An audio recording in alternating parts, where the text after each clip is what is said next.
하나님께서 에우, 당시 길랄 라모스의 수비 대장이었던 이를 이스라엘의 새로운 왕으로 세우게 됩니다. 이는 바알과 아세라 숭배를 하고 또 여호와의 선지자들을 몰살시키고 또 무고한 나봇의 포도원을 빼앗고 살해한 이 아방과 이세벨 왕비를 심판하기 위함이었어요. 그런데 에후가 왕이 돼서 미가야 선지자의 예언대로 이미 전사한 아합 왕뿐만 아니라 이세벨 왕비와 또 그 아들로 이스라엘 왕인 요람왕과 그 70여 이 아들들과 또 그 사이였던 유다왕 아하시야 왕과 그 형제들까지 전부 멸절시키면서 개혁을 이루어 나갑니다. 일찍이 종교 개혁자들은 라틴어로 에클레시아 셈페르 레포만다, 교회는 항상 개혁되어야 한다고 말했듯이 우리가 개혁 교인으로서 남을 탓하기 전에 우리 자신부터 평생을 어떻게 개혁하며 살 것인가, 이 시간도 들려주시는 하나님의 음성을 다 함께 들을 수 있길 바랍니다. 먼저 본문 16절 말씀 다 같이 읽겠습니다. 이르되 나와 함께 가서 여호와를 위한 나의 열심을 보라 하고 이에 자기 병거에 태우고. 아멘. 에후가 이스라엘의 왕이 되어서 북왕국의 5대 왕조를 출범하게 됩니다. 그래서 우상 숭배자인 아합 왕가를 전부 멸하고 수도인 사마리아로 가는 길에 레갑의 아들 요나답이 환영하러 나오는 것을 만나게 돼요.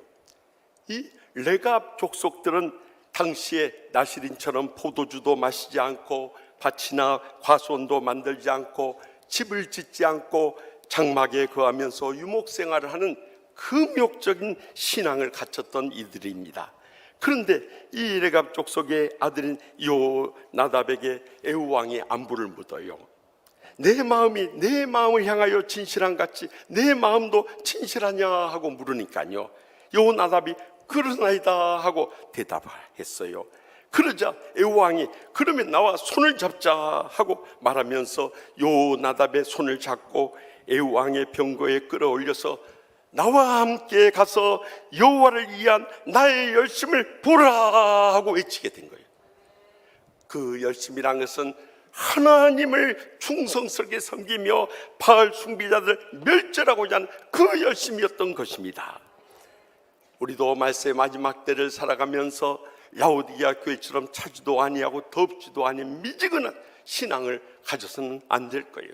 그러면 주님께서 내 입에서 너희를 토하여 내치라고 경고하시지 않습니까? 그렇기 때문에 우리의 삶의 개혁을 위해서는 우리가 여호와를 위한 열심을 내야 하는 것입니다. 여호와의 열심을 내는데 다른 길이 없어요. 제가 우리 치유하는 교회 와서 24년 동안 외쳤던 것은 날마다 말씀과 기도로 성령 충만함부터 회복할 수 있길 바랍니다. 그리할 때 우리가 성령 충만해서 우리의 삶의 변화가 일어나고 영적인 모범이 되고 감동이 되고 열매 맺는 삶을 살아가야 한다는 거예요.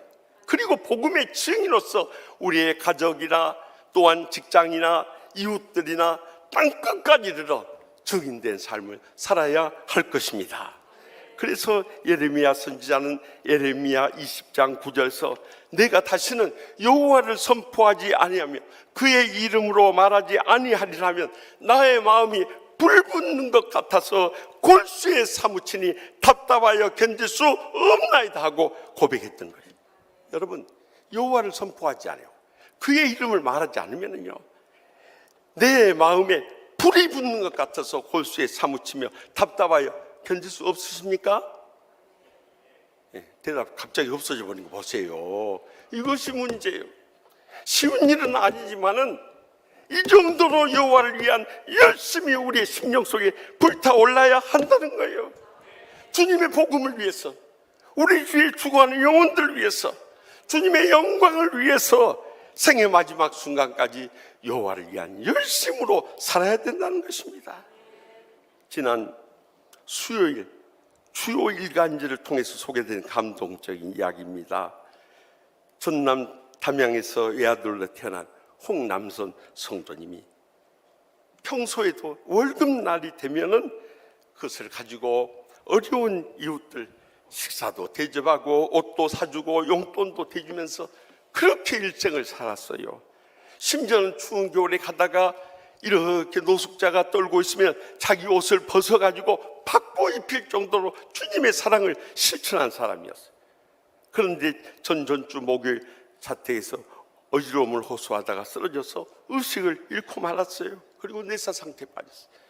평소에 누군가 살릴 수 있다면 내 온몸이라도 다 바쳐서 이웃들에게 주의 사랑을 나누고 싶다는 그의 소원을 따라서 전전주 토요일에 고려대 구로병원에서 뇌사 장기 기증으로 간장을 기증하고요, 또 신체 모든 조직을 다 기증해가지고 피부와 뼈와 인대를 필요한 사람들 100여 명이 다 나눠주고 떠나간 거예요. 그러니까 그의 일생이 주님과 고통당하는 이웃들을 위해 살짝하셨어요. 이렇게 언론에서는 그의 직분을 밝히지 않지만 저는 장로님이 아니실까 그런 생각이 들어요. 그렇지 않고는 어떻게 저런 삶을 살 수 있느냐는 거예요. 여러분, 무엇이 그의 심령 속에서 이런 사랑의 실천의 삶을 살겠을까요? 저는 기도하는 가운데 제 마음속에 감동되는 것은 고린도후서 5장 14절이었어요. 그리스도의 사랑이 우리를 강권하신도다. 우리가 생각하는데 한 사람이 모든 사람을 대신하여 죽었은즉 모든 사람이 죽은 것이라.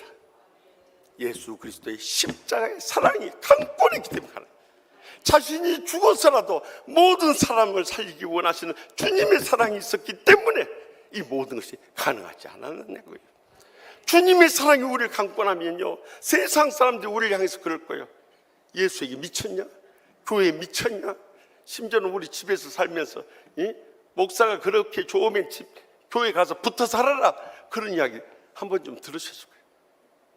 저도 신혼초에 전도사 시절에 제가 하도 교회에서 사니까 저희 집사람이 그러다, 그렇게 교회가 좋소. 그러면 교회 가서 그냥 붙어 사시오 그래요. 그래서 제가 어떻게 하겠어요? 아이고, 그래도 어떻게 하겠냐고 결혼해버렸는데 산 김에 조금만 더 살자고 그랬던 것이 43년을 살았어. 제가 얼마 전에는 여보, 지금도 내가 집 나가서 살았으면 좋겠어 그랬더니 아이고, 내가 미쳤다고 손해보게 그런 짓을 해요. 그러잖아요. 여러분, 우리가 평생 살면서 그런 소리 들은다 할지라도 주님과 고통당하는 이웃들 위해서 내 몸과 마음과 시간과 재능과 물질과 생명까지도 드려줄 수 있다면요, 하나님 아버지께서 우리의 여호와를 위한 열심을 다 기억하여 주시고 귀하게 쓰시고 기뻐받아 주시는 것입니다.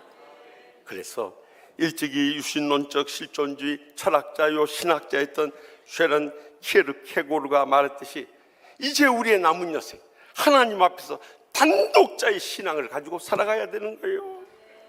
이 목사가 있든지 말든지 누가 알아주든지 말든지 우리는 그저 주님만 바라보며 주님의 십자가의 사랑에 감격하면서 내가 믿음 잃지 않고 십자가의 신앙으로 살아가게 될 때 우리를 통해서 예수의 향기가 나타나고 우리의 가정이나 직장이나 세상을 변화시키는 개혁의 역사가 우리를 통해서 불들이 나게 될 줄 확실히 믿으시기 바랍니다.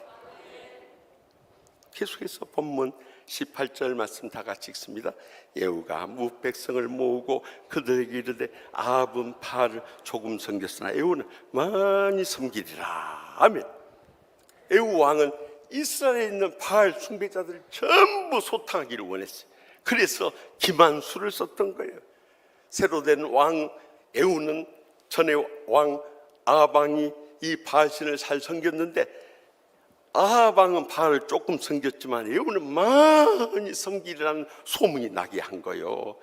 그래서 전국에서 바알신에 대해서 가르치는 선지자들과 바알신에게 제사를 드리는 제사장들과 바알신을 따르는 모든 섬긴자들 다 모으게, 오지 않는 사람은 죽이겠다고 하니까 안 모일 수가 없었던 거예요. 그래서 대회를 열고 신당에 가득 채워놓고 이 바알신 숭배자들과 아닌 자들을 구별하기 위해서 예복을 다 입혀놓는 거예요. 그리고는 밖에서 대기하고 있던 경호 장교들과 병사들이 일제히 그 바알 신당에 쳐들어가서 그들을 내리치면서 죽이고 밖으로 내던지기 시작한 거예요. 그리고 바알 신당에 있는 목상을 다 불태워버리고 그 신당을 다 헐어가지고 화장실로 만들어버리고 그 유적들이 오늘날까지 남아있다고 하나요? 한마디로 말하면 에우 왕이 아합 왕보다 바알 신을 더 잘 믿는 것처럼 유인해가지고 그들을 완전히 소탕하는 지혜를 활용했던 거예요. 우리가 개혁을 해나갈 때도 마찬가지입니다. 흔히 개혁한다고 하면 모든 걸 뒤엎고 뜯어 고치고 내 마음대로 하는 것이 개혁인 줄 알지만 그렇지 않습니다.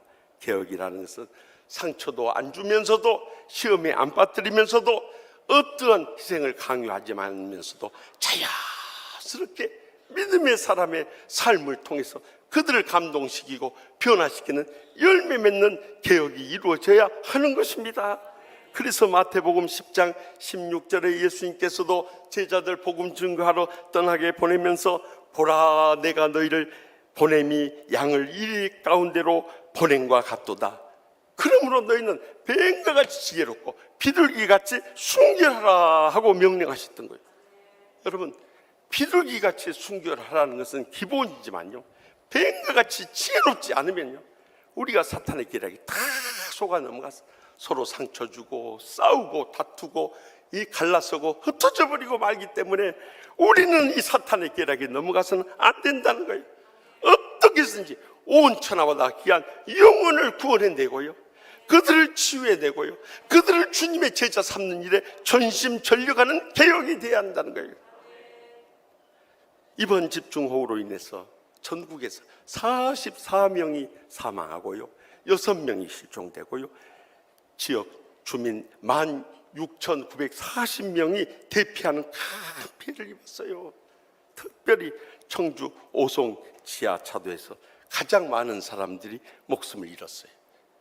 미처 대비하지 못한 이 인재로 인해서 미호강이 범람해가지고 오성읍 궁평 제2 지하차도에 갑자기 6만 톤의 급류가 휩쓸려 온 거예요.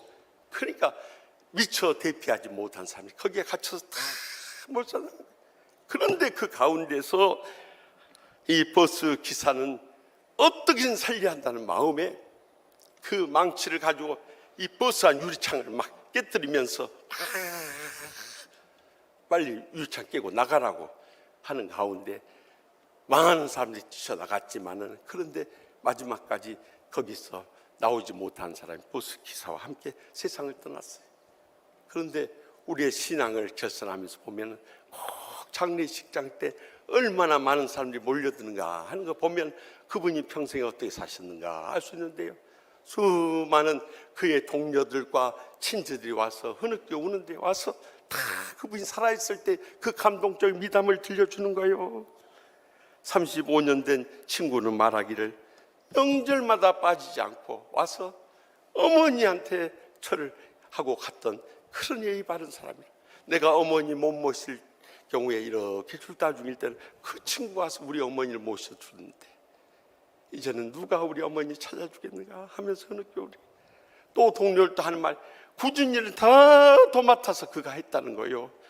그래서 보통 이 5시 반에 이제 버스 기사들이 일찍 새벽까지 출근하는데요, 그는 3시 반경에 와가지고 미리 마당 다 쓸고 차량 정비하고 운행 준비하면서 굳은 일 도맡아 했는데 누가 이제는 그 일을 하느냐는 거예요.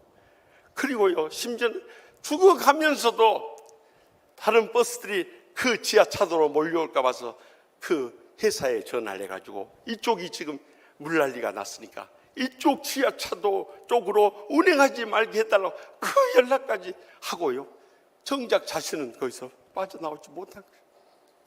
그런데 장례식을 치른데요, 제일 슬퍼하는 분이 구순된 노모가 와서 내 아들아, 네가 먼저 가면 난 누구를 믿고 의지하며 살란 말인가 하면서 어떻게 나보다 일찍 갈 수 있냐고 그렇게 흐느껴 올 때, 그러니까 그 아들이 할머니의 일을 끌어안으면서 아버지 편한데 하늘나라로 가셨을 테니까 이제 아버지 놔주세요 놔주세요 하면서 울더라는 거예요.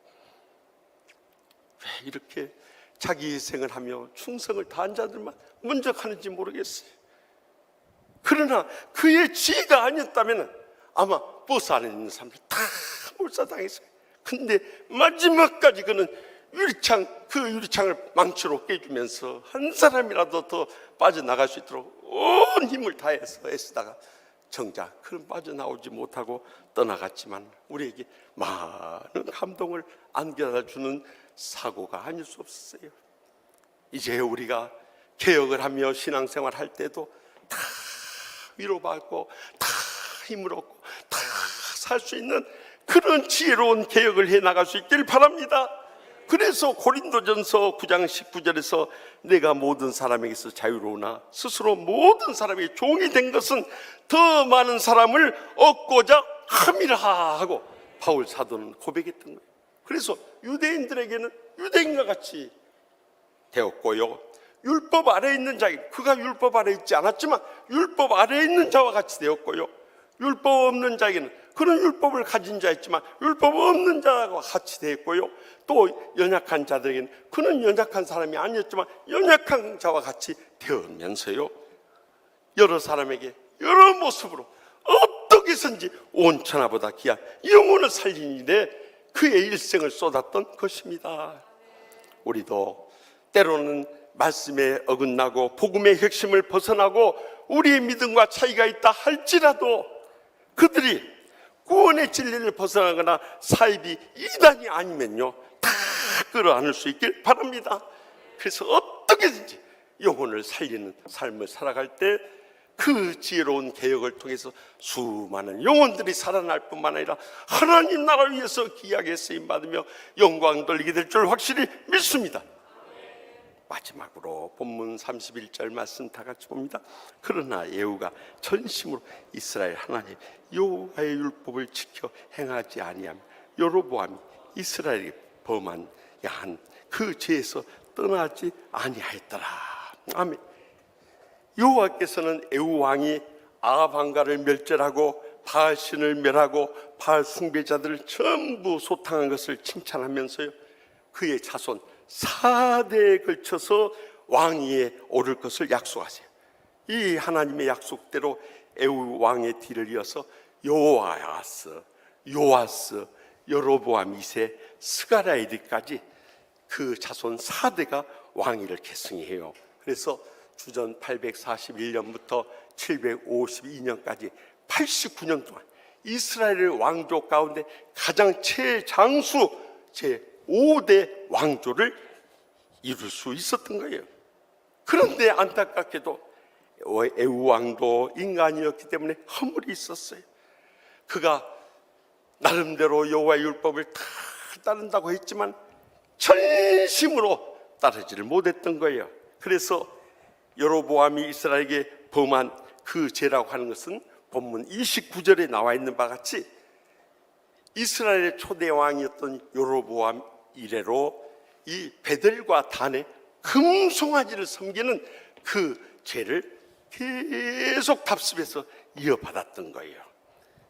이처럼 우상 숭배자들을 멸절한 개혁을 한다던 에후 왕에서도 그의 인간적인 부족함과 허물이 있었다는 것을 우리는 잊지 말아야 하는 것입니다. 우리 자신도 인간에게 부족한 점들이 있고 죄와 허물이 다 있습니다. 안전한 사람은 이 땅에 존재하지 않습니다. 그럼에도 불구하고 우리는 나의 부족함을 인해서 하나님 앞에 날마다 통에 잡아가며 엎드려져야 되는 것입니다. 온전한 크리스찬이 되기 위해서 다시 주님을 본받아 새롭게 일어서야 되는 것입니다. 그리고 그의 충만하신 형상을 이루시기까지 일생을 살아가야 하는 것입니다. 그렇지 않고 날마다 순간마다 터져나오는 실수들에 의해서 걸러 넘어질 때는 이제는 영영 일어서지 못할 때가 오기 때문이에요. 이번에 집중호우로 인해서 전국이 물난리가 났는데요, 국토부 장관이 충북도청을 방문했는데 고위 간부가 오송 지하차도 사고 현장을 찾은 그를 안내하면서 잇몸을 드러내고 환하게 웃는 얼굴이 사진으로 공개되었어요. 그랬더니 이를 본 누리꾼들이 지금 웃음이 나오냐, 제정신이냐, 욕을 쏟아 부어버리고 싶다, 이런 댓글이 계속 이어졌어요. 그래가지고 결국에는 그 도청 간부가 이제 사과하면서 일단락이 됐습니다만은 그 후에도 그런 실수들이 끊이지 않았어요. 충북 도지사는 우리가 오송 현장에 갔다고 해서 상황이 바뀔 것은 없었다고 이렇게 변명하자 유가족들로부터 그의 발언은 명백한 직무유기이고 무책임한 태도이고 책임을 회피하고자 하는 핑계에 불과하다고 비난이 막 쏟아졌어요. 심지어 대구시장은 지난 토요일 집중호우로 많은 국민들이 희생되어 가는데 공무원들하고 골프 친 것이 무엇이 문제냐 하면서 쓸데없는 트집을 잡지 말라고 했다가 여론의 문매를 맞고 징계 절차를 당해서 밟자 수해로 상처 입은 자들에게 90도로 절을 하면서 용서를 구했어요. 다 우리가 잘못 생각하고 잘못 말하고 잘못 행할 때가 많이 있지만 여기서 다시 일어서야 한다는 거예요. 그래서 예수님께서 마태복음 5장 48절에 그러므로 하늘에 계신 너희 아버지 온전하신과 같이 너희도 온전하라는 명령을 따라 살아갈 수 있길 바랍니다. 우리가 쓰러지고 넘어졌다가도 다시 일어나고 다시 일어나서 쓰러졌다 넘어졌다고 다시 일어나면서 그리스도를 바라보고 그리스도를 본받고 그리스도의 온전한 형상을 회복해 나가야 한다는 거예요. 이것이 쉽지 않는 일이지만 우리는 일생도록 그 십자가의 성화의 삶을 살아가야 한다는 것입니다. 지난 주간에 이제 말씀을 묵상하면서 책을 찾는 가운데 전에 부산 호산나학교에 목회하다가 이제는 전에 하던 청소년 선교 사역이 브리지 임팩트 사역원으로 돌아온 홍민기 목사님이 더 이상 바랄 것이 없었다 하는 책을 읽으면서 제가 정말 큰 은혜를 받았어요. 그가 부산의 대형교회 담임 목사하다가 이제는 이 청소년 선교 센터로 돌아와서 일을 하려고 하니까 얼마나 힘이 팔리고 어려웠겠어요. 그래서 우울증이 왔답니다. 그래서 한동안 사람도 만나기 싫고 기피하고 혼자 외롭고 힘들게 사는 가운데 어떻게든 일어나고자 몸부림을 치는 가운데 주님을 새롭게 만나게 되고 주님의 음성을 들으면서 그가 일어서는데 특별히 마태복음 5장에서 7장에 이 예수님께서 이 신약의 시내산이라고 하는 핫힌산에서 말씀하셨던 보배로운 교훈의 말씀 산상수훈의 말씀을 읽으면서요, 이 믿음과 현실 사이에 이 이어지지 않는 삶의 갭의 고뇌, 갈등, 회의, 실패, 좌절, 절망감으로부터 헤어나올 수 있는 길을 찾았다는 거예요. 그것은 만왕의 왕이신 우리에게 주님께서 들려주신 말씀을 듣고 그 말씀을 행할 수 있도록 기도하고 그 말씀 붙잡고 다시 믿음으로 일어서는 가운데 내가 전에는 행하지 못했던 현실의 신앙의 문제가 내 힘으로가 아니라 성령님의 도우심으로 말미암아 자연스럽게 행해지고 열매 맺으며 응답받는 기적의 역사를 체험할 수 있었다는 거예요. 그래서 이제는 이 산상보훈의 주님의 은혜로 말씀 속에서 받은 기적의 은혜 속에서 더 이상 바랄 것이 없었다는 이 고백이 나올 수 있었다는 감동적인 이 삶의 체험을 그 책에 담고 있었어요. 그렇습니다. 우리가 지난날 쓰러지고 넘어졌다고 다시 일어나십시다. 함께 일어나십시다. 끝까지 일어날 수 있기를 바랍니다. 그것이 하나님이 지쳐 쓰러졌는 우리를 향한 간절한 사랑이고 세미한 음성이고 기적의 응답의 길이 열려진 것입니다. 그래서 신약 성경을 통해서 최고의 영성과 또 율법의 수준과 지식을 가졌던 바울 사도가 예수님을 만나고 회심한 다음에 증거 말씀 가운데 그런즉 선줄로 생각한 자는 넘어질까 조심하라. 만일 누가 아무것도 되지 못하고 된 줄로 생각하면 스스로 속임이니라. 그러면서 빌립보서 3장 13절 14절에 자기 고백의 선언을 합니다. 형제들아, 나는 아직 내가 잡은 줄로 여기지 아니하고 오직 한 일, 즉 뒤에 있는 것은 잊어버리고 앞에 있는 것을 잡으려고 표대를 향하여 그리스도 예수 안에서 하나님이 위해서 부르신 부름의 상을 위하여 달려가노라 하고 선언했던 거예요. 그는 끝까지 십자가의 주님 바라보면서 그 부름의 상을 위해서 쓰러졌다가도 다시 일어나며 달려갔기 때문에 그를 통해서 복음의 위대한 역사를 이뤘듯이 우리도 우리 자신을 돌이켜보면서 부족함을 다시 채우면서 일어설 수 있다면 언젠가는 하나님으로부터 인정을 받고 또다시 쓰임받고 개혁을 위한 많은 열매를 우리의 여생을 통해 풍성히 맺게 될 줄 확실히 믿으시기 바랍니다. 저는 지난 한 주간에 이 말씀을 마무리하면서 제 마음속에 뜨겁게 감동되는 영화가 있었어요. 언젠가 여러분들에게 한번 소개한 적이 있습니다만 1200만 관객을 동원했던 국제시장이라는 영화였어요. 6.25 전쟁 중 흥남 철수를 할 때 덕수의 아버지는 잃어버린 여동생을 찾기 위해서 이 덕수에게 부탁을 합니다. 네가 어머니하고 동생들을 데리고 이 빅토리호를 타고 남한으로 이제 올람을 하라고 하면서 네가 그곳에 가게 되면은 어머니 잘 봉양하고 동생들 뒷바라지를 네가 해야 될 가장의 역할을 꼭 해야 된다. 아버지 대신 그 가장의 역할을 해달라는 부탁을 받고 10대의 덕수는 아버지와 아쉬운 이별을 하면서 떠나옵니다. 그가 아무도 알지 못하는 남한 땅 부산에 정착하면서 어떻게 살아갈 수 있었겠어요? 자갈치 시장에 꽃분이라는 자파의 가게를 차리고 거기서 생계 수단을 삼으면서 어머니를 모시고 동생들을 학교 가는 거 뒷바라지했어요. 그런데 이 바로 밑에 있는 남동생이 서울대학교 입학하게 되니까 그 많은 입학금과 등록금을 댈 수가 없어요. 그래서 이 독일 광부로 그가 자원해가지고 저기 독일 탄광에 가서 그 앞이 캄캄한 가운데서 석탄을 캐느라고 몇 빠지는 고생을 하면서 거기서 목돈을 만들어 가지고 와서 동생을 졸업할 때까지 다 뒷바라지래요. 그런데 여동생이 이제 결혼하게 됐는데 혼수 자금이 없으니까 또 다시 올남전의 자원에서 가서 자기가 하고 싶었던 선장의 꿈은 다 저버리고 그곳에 가서 하다가 총탄에 맞아서 장애가 되어서 돌아옵니다. 그렇지만 그는 아버지와의 약속을 지키기 위해서 일생을 희생하시면서 고생을 해요. 그래서 이제 자신도 어느덧 할아버지가 됐어요. 어느 날 노모님을 모시고 모든 형제 가족들이 모여서 잔치를 하는 날, 그는 혼자 건너방으로 들어갑니다. 그리고 아버지 영정을 이렇게 세워보면서 아버지에게 그런 고백을 해요. 아버지, 나 약속 잘 지켰지에? 이만하면 내 잘 살았지에? 근데 억수로 힘들었대 하면서 흐느껴 울기 시작.